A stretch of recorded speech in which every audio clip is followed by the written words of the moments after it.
The landscape of Red Oak, Oklahoma, always seemed to hold a silence that didn't belong to the modern world. It was one of those places where time doesn't run, it hovers, and it was there that the Jamison family entered one of the most unsettling files in American police history. Bobby, Sherilyn, and their young daughter, Madison, left their home on October 8, 2009, for a short, almost mundane trip. But nothing about the preparation for that day seemed truly normal. Security cameras at the entrance recorded the couple making dozens of trips between the house and their truck, loading objects with slow, mechanical, almost depersonalized movements. There was no dialogue.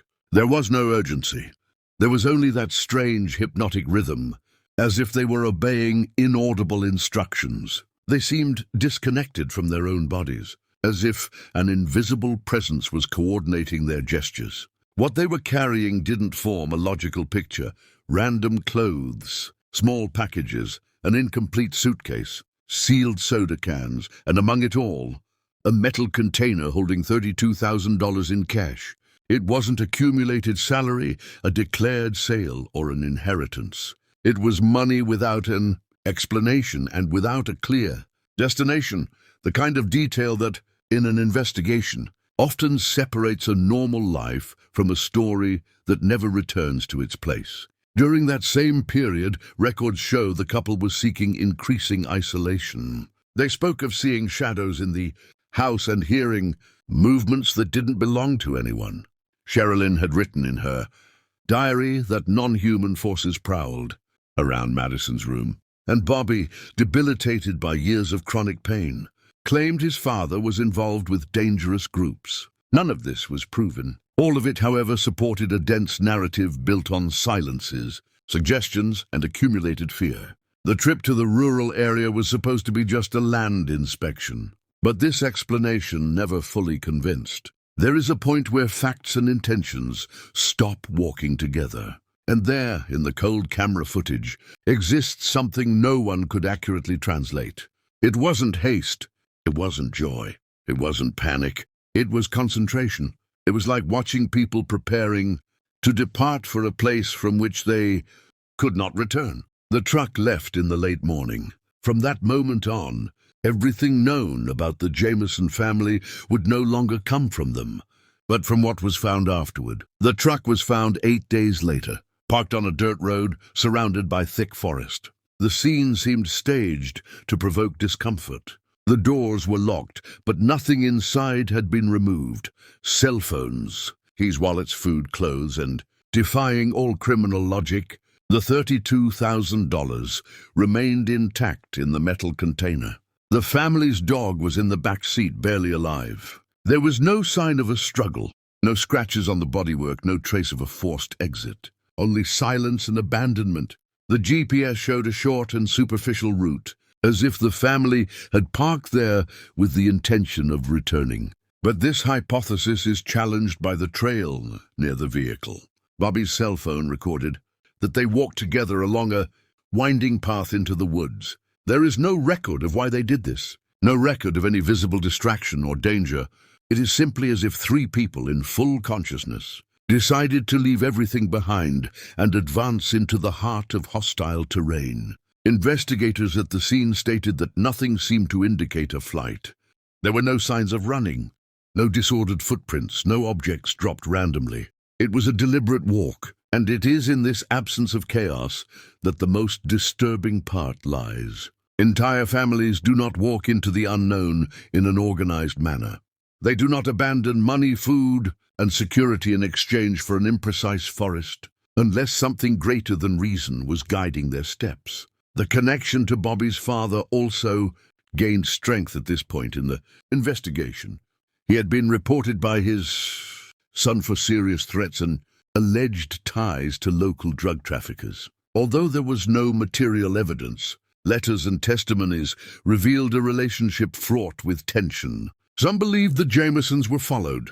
Others claimed they were lured to that area, and still others, even more suspicious, claimed the meeting with death had been scheduled before the truck even left the garage. The last photo taken on the cell phone showed Madison in the wooded area with an indecipherable expression. No explicit fear, no evident joy, just bewilderment. This image became the symbol of the case. What is certain is that from the moment they left the car, the Jamisons entered an area where phone lines didn't work, where radio signals disappeared, where few walked without a map. They advanced as if following a call, and they never returned. 4 years passed before the case advanced again. In November 2013, a hunter found scattered human bones under damp leaves and broken branches, about 3 miles from where the truck had been abandoned. He didn't imagine, at that moment, that he was touching a mystery that had already become a legend. Tests confirmed it was Bobby, Sherilyn, and Madison. The autopsy, however, brought more questions than answers. The advanced state of decomposition made it impossible to determine the cause of death. There were no clear fractures, no preserved bullet marks, no identifiable cuts. It was as if time had erased any evidence that could indicate violence. This detail fueled even more theories. For some, it indicated an accident. For others, a careful execution. For the more suspicious, an artificial removal of clues. The arrangement of the remains did not suggest individual disorientation. They were not scattered randomly, but relatively close, as if the family had remained together until the end. This weakened the idea that they died separately during an attempt to return. It also weakened the notion of an animal attack, but it strengthened a silent hypothesis. They were prevented from leaving that place. In the region, locals speak of clandestine groups operating away from the police's sight. Illegal hunters, methamphetamine traffickers, and even isolated militias. It is an area where strangers rarely walk without being noticed. Some believe the family crossed paths with people who do not tolerate witnesses. Others claim the Jamisons were involved in dangerous negotiations. The money in the car is always cited as the most suspicious element. It makes no sense to abandon it. It makes no sense to take it on a common trip. The trail recorded on the cell phone also feeds conspiracy theories. For experts, it does not indicate flight. It indicates guidance. It's as if they were following someone, or as if they were obeying a definitive instruction. The absence of signs of struggle reinforces this idea. 3 people, including a child, do not surrender to chance without a fight, unless they believed they were safe or unless they were confused. Some maintain that the behavior recorded in the footage before the trip represents a state of dissociation, induced by drugs administered by third parties. Others see signs of extreme emotional manipulation, and a smaller but insistent group believes the family simply succumbed to a paranoia that had been growing for months. The truth is that no theory, no matter how solid, closes the gaps in this disappearance. The terrain where the remains were found seemed to absorb everything, including explanations. With the discovery of the remains, the case ceased to be a search and became an impossible reconstruction. The police revisited all theories, but none held up completely. To understand the mystery, it was necessary to go back to the weeks before the disappearance. And it is at this point that the narrative fragments between official documents, disconnected testimonies, and perceptions that were never fully explained. Sherilyn wrote compulsively. Her notebook spoke of shadows moving through the house, of ownerless voices, of spiritual attacks threatening her family. None of this was confirmed by third parties, but it was consistent with what she repeated to close friends. She believed something was watching them. Bobby, on the other hand, had serious conflicts with his father and claimed he had hired people to harm the family. The police never found proof of this, but they found old letters revealing real tension.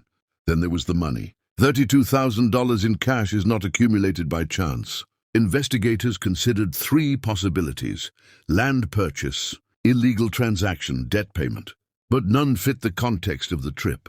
The land seller denied any negotiation involving that amount, and the family had no history of involvement in illicit activities. The garage video made everything stranger.